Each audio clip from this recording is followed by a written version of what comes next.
ಎಲ್ರಿಗೂ ನಮಸ್ಕಾರ. ಇದಂತೂ ಹಳೆ ಕಾಲದ ರೆಸಿಪಿ. ಯಾರೆಲ್ಲ ಮಾಡ್ತೀರಾ ಅಂತ ನಮಗೆ ಗೊತ್ತಿಲ್ಲ, ಆದರೆ ನಾವು ಹಳ್ಳಿ ಕಡೆ ಇದು ಯಾವಾಗೂ ಮಾಡ್ತಾ ಇರ್ತೀವಿ. ಹೀರೆಕಾಯಿ ಮಸ್ಕಾಯಿ ಸಾಂಬಾರು ಅಂತ. ಮೊದಲಿಗೆ ನಾನು ಇಲ್ಲಿ ಕುಕ್ಕರ್ಗೆ ಬೇಳೆ ಹಾಕ್ಕೊತಾ ಇದ್ದೀನಿ. ಒಂದು ಅರ್ಧ ಕೆಜಿಯಷ್ಟು ಹೀರೆಕಾಯಿ, ಎಳೆಯದಾಗಿರೋ ಹೀರೆಕಾಯಿನ ನೋಡಿ ತೊಗೊಳ್ಳಿ. 1-2 ಟೊಮೆಟೊ, 1 ಈರುಳ್ಳಿ, 1 ಗೆಡ್ಡೆ ಅಷ್ಟು ಬೆಳ್ಳುಳ್ಳಿ, ಖಾರಕ್ಕೆ ಎಷ್ಟು ಬೇಕೋ ಅಷ್ಟು ಹಸಿಮೆಣಸಿನ್ಕಾಯಿ, ಸ್ವಲ್ಪ ಅರಿಶಿನ, ಎಣ್ಣೆ, ನೀರು ಹಾಕಿ ಇದನ್ನು ಬೇಯಿಸ್ಕೊಳ್ಳೋಣ. ಹಸಿಮೆಣಸಿನ್ಕಾಯಿ ಇಷ್ಟ ಇಲ್ಲದೆ ಇರೋರು ಒಣಗಿದ ಮೆಣಸಿನ್ಕಾಯಿ ಕೂಡ ಹಾಕ್ಕೊಂಡು ಮಾಡ್ಕೋಬೋದು, ಚೆನ್ನಾಗಿರುತ್ತೆ. ಬೇಳೆ ಹೀರೆಕಾಯಿ ಎಲ್ಲ ಚೆನ್ನಾಗಿ ಬೆಂದಿದೆ. ಇದನ್ನು ಸಪ್ರೇಟ್ ಮಾಡ್ಕೊಳ್ಳೋಣ. ಸಪ್ರೇಟ್ ಮಾಡಿಕೊಂಡು ಇದನ್ನು ಚೆನ್ನಾಗಿ ಮಸ್ಕೊಳ್ಳೋಣ.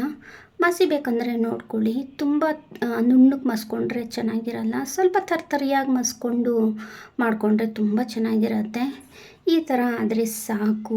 ತುಂಬ ರುಚಿಯಾಗಿರುತ್ತೆ. ಅನ್ನಕ್ಕಾಗ್ಬೋದು, ಮುದ್ದೆಗಾಗ್ಬೋದು, ಅಥವಾ ಇಡ್ಲಿ ದೋಸೆಗಂತೂ ತುಂಬ ಚೆನ್ನಾಗಿರುತ್ತೆ. ಹೀರೆಕಾಯಿ ಅಂತಲೇ ಅಲ್ಲ, ಸೀಮೆ ಬದನೆಕಾಯಲ್ಲಿ ಕೂಡ ಮಾಡ್ಕೋಬೋದು, ಬದನೆಕಾಯಲ್ಲೂ ಮಾಡ್ಕೋಬೋದು. ಅದಕ್ಕೆ ಸ್ವಲ್ಪ ಹುಣಸೆಹಣ್ಣಿನ ರಸ, 1 ತುಂಡು ಬೆಲ್ಲ ಹಾಕ್ಕೊಂಡು ಇದನ್ನು ಕುದಿಯೋಕೆ ಇಟ್ಕೊಳ್ಳೋಣ. ಇದಕ್ಕೊಂದು ಒಗ್ಗರಣೆ, 2 ಸ್ಪೂನ್ ಎಣ್ಣೆ ಕಾಯಿಸಿಟ್ಕೊಂಡು, ಸ್ವಲ್ಪ ಸಾಸಿವೆ, ಜೀರಿಗೆ, ಬೆಳ್ಳುಳ್ಳಿ, ಕರಿಬೇವು, ಸ್ವಲ್ಪ ಇಂಗು ಆಪ್ಷನಲ್ಲು. ಇಷ್ಟ ಇದ್ದರೆ ಹಾಕ್ಕೋಬೋದು, ಇಲ್ಲಾಂದರೆ ಬೇಡ. ಹಿಂಗೆ ಹಾಕ್ಕೊಳ್ಳೋದ್ರಿಂದ ಡೈಜೆಷನ್ ಚೆನ್ನಾಗಾಗಿರುತ್ತೆ.